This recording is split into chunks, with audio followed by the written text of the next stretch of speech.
엘리제의 여왕 가수 이미자 씨가요 마지막 공연 무대에 올랐습니다. 66년이나 됐네요. 가수 생활에 담긴 이 수많은 히트곡 중에서 대중들에게 큰 사랑을 받은 곡이죠. 동백아가씨 무대 먼저 잠시 보고 이야기를 이어가겠습니다.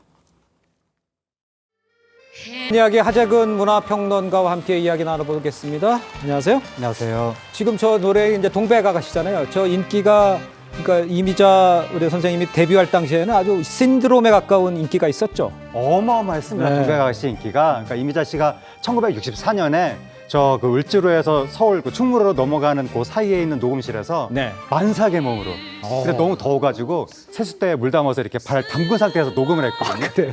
그렇게 녹음을 해서 세상에 내놨는데 예. 난리가 난 거예요. 그때 이 레코드가 얼마나 많이 판매됐는지가 집계가 제대로 안 될 정도로 그래서 아직도 수치가 정확하지가 않은데 막 10만 장설, 20만 장설, 100만 장설, 200만 장설까지 있습니다. 네. 그때 기준으로 상상을 초월할 정도로 판매가 많이 됐다는 것이고 라디오 가요 차트에서도 수십 주 동안 연이어 1위를 하고 그야말로 국민 히트곡이 되면서 예. 이때 이래로 이미자 씨가 엘레지의 여왕, 슬픈 노래의 여왕 그리고 한국인을 대표하는 목소리 이렇게 우뚝 서게 됩니다. 그렇습니다.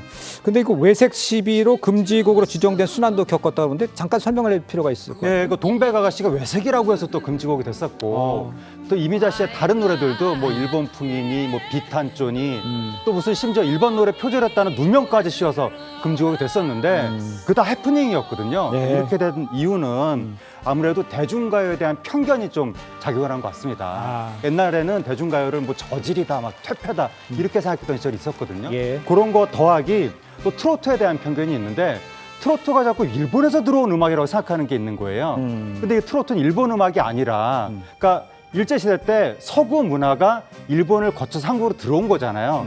그러니까 서구 음악이 일본에서 동양화가 된 건데 그게 한국으로 들어와서 다시 한국의 민요 같은 거랑 결합해서 한국화, 한국 토착화가 된 거거든요. 예. 그래서 우리의 전통가요가 맞는데 자꾸 이거를 일본 거라고 잘못 인식을 하면서 금지곡으로까지 지정을 했던 것 같습니다. 알겠습니다.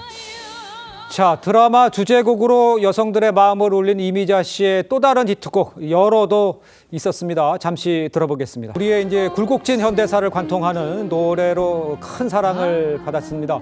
전통가요의 살아있는 역사다 이렇게 말할 수 있죠. 예, 그 우리 현대사의 구비마다 예. 우리 국민들을 위로해주고 어루만져줬던 노래고 그러한 목소리였다라고 얘기할 수가 있는데 60년대 초반에 이제 서양식 음악이 많이 들어왔거든요. 네. 그때 그래서 패티김 씨라든가 최희준 씨라든가 이러한 서양풍의 노래들이 인기를 끌 때 네. 그때 이미자 씨가 64년에 동백아가씨를 히트시키면서 트로트 전통 음악을 부흥시킨 거예요. 네. 그때부터 이제 우리나라 전통가요가 이제 주류 음악으로 자리를 잡으면서 우리나라 국민들이 가장 사랑하는 장르 중에 하나가 됐고 네. 그래서 아무리 이런 주류 시스템에서 뭐 금지를 시키고 뭐 저질이다 이랬어도 국민들은 계속해서 이미자 씨 노래를 지킨 겁니다.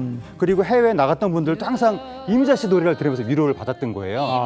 그래서 이미자 씨가 그 베트남전에 위문 공연 갔을 때 국군 장병들이 다 뭐 올싸안고 뭐 울고 불고 또 파독 광부 간호사 위문 공연 갔을 때도 광부분들 간호사분들 다 울고 네. 그러면서 그런 모습을 보면서 이미자 씨도 비록 사회에서 뭐 저질이라는 소리는 듣지만 내가 이런 모습들을 보면서 자긍심을 느낀다 라고 하면서 오랜 세월 트로트를 지킨 겁니다. 그렇습니다. 이처럼 가요계에 큰 발자취를 남긴 이미자 씨의 고별 무대 66년 가수 인생을 마무리하는 무대라는 점에서 아주 의미가 남다르고 또 크다 이렇게 볼 수 있겠습니다. 네, 그렇습니다. 글자 그대로 말씀하신 것처럼 66년 가수 인생을 마무리하는 공연이라고 하니까 그러니까요. 당연히 의미가 크고 또 의미가 큰 게 뭐냐면 예. 세종문화회관이거든요. 여기 공연하는 데가. 아. 세종문화회관이 옛날에 우리나라 고급 예술의 어떤 상징적인 곳이었습니다. 예. 그래서 대중 가수들이 공연을 거기서 못했는데 이미자 씨가 89년에 세종문화회관에서 공연하려고 했을 때 예. 공연 공연 거부를 당했거든요.